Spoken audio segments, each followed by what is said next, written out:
Kemudian tentang bagaimana pernikahan beda agama.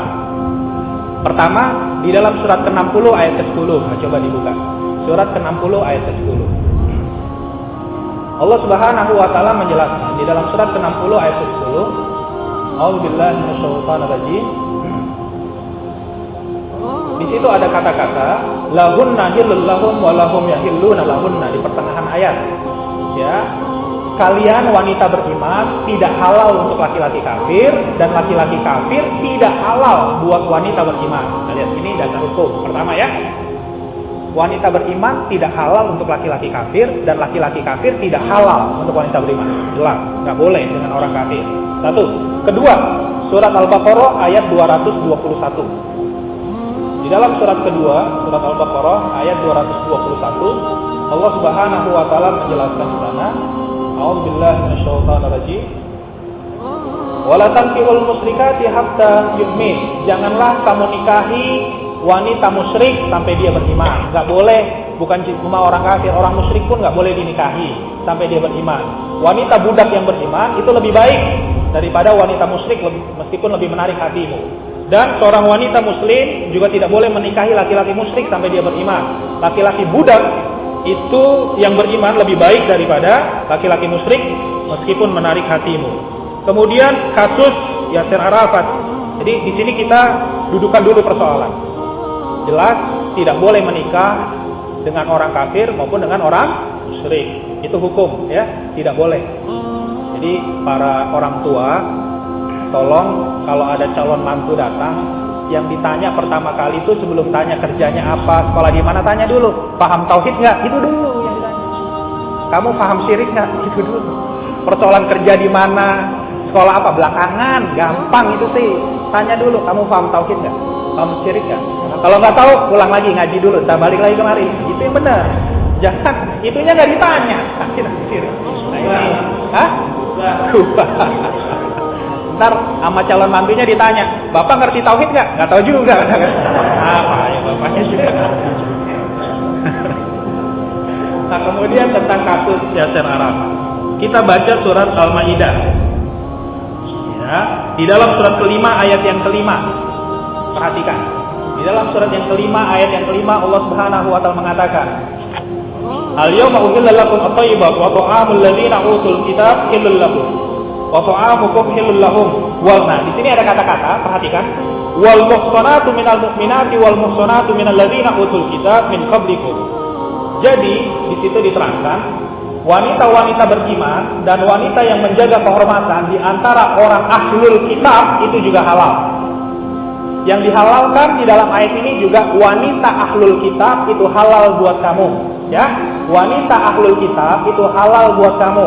Ahlul kitab itu apa? Yahudi dan Nasrani. Perhatikan, ahlul kitab itu Yahudi Nasrani. Ketika turun ayat ini, para jamaah sekalian, ketika turun ayat ini, itu Yahudi Nasrani sudah rusak sama kayak begini. Sudah menganggap Nabi Isa sebagai Tuhan. Meskipun ada yang seperti Waraqah bin Naufal, seperti Raja Najasyi, masih ada yang bersih, tapi yang rusak juga banyak. Nah, maksudnya apa? Nah, ini kaitannya dengan Yasir Arafat. Harus dipahami, ahlul kitab itu terbatas untuk Yahudi dan Nasrani, ya. Dan Yahudi dan Nasrani hukum asalnya dia adalah agama kaum, agama bangsa, bukan agama buat seluruh manusia. Agama Yahudi untuk bangsa Yahudi, Bani Israel. Agama Nasrani juga sama. Agama Nasrani itu untuk keturunan Bani Israel, untuk bangsa Yahudi. Tidak ada satu dalil pun yang mengatakan bahwa agama Nasrani boleh dianut oleh di luar Bani Israel. Itu yang membuat fatwa adalah Paus, bukannya Bible sendiri, bukan Nabi Isa sendiri. Nabi Isa mengatakan, aku diutus untuk domba-domba sesat Israel. Dan itu pahami dulu. Jadi nggak sah kalau ada orang Kristen dari Jawa, nggak sah Kristennya itu. Ya, jadi kalau dia mau menikah dengan ahlul kitab, harus ahlul kitab dari Bani Israel, dari Yahudi. Itu dulu pahami. Satu. Itulah yang dinikahi oleh Yasir Arafat. Dia Bani Israel. Satu. Kedua, Dibolehkannya menikah di sini itu bukan berarti kemudian dibiarkan begitu saja. Jadi cuma sekedar dibolehkan. Berbeda tadi dengan orang kafir, nggak boleh nikah sampai dia beriman dulu. Karena hakikatnya, coba para jamaah sekalian pahami, Yahudi dan Nasrani itu hakikatnya agama samawi, agama dari Allah yang Tuhannya juga Allah. Itu agama yang diakui oleh Allah, cuma ajarannya sudah disimpangkan. Jadi agamanya Nabi Isa, agamanya Nabi Musa itu sama dengan agama Nabi Muhammad. Jadi dia tidak perlu beralih agama. Tinggal apa? Nah, lihat ini. Tinggal dituntun untuk melaksanakan syariat Islam. Jadi dia tidak perlu beralih agama karena sama. Ya, agama Nabi itu semuanya sama. Beda kalau dia Hindu, Buddha, Konghucu, tidak, harus Islam dulu. Nah, gitu.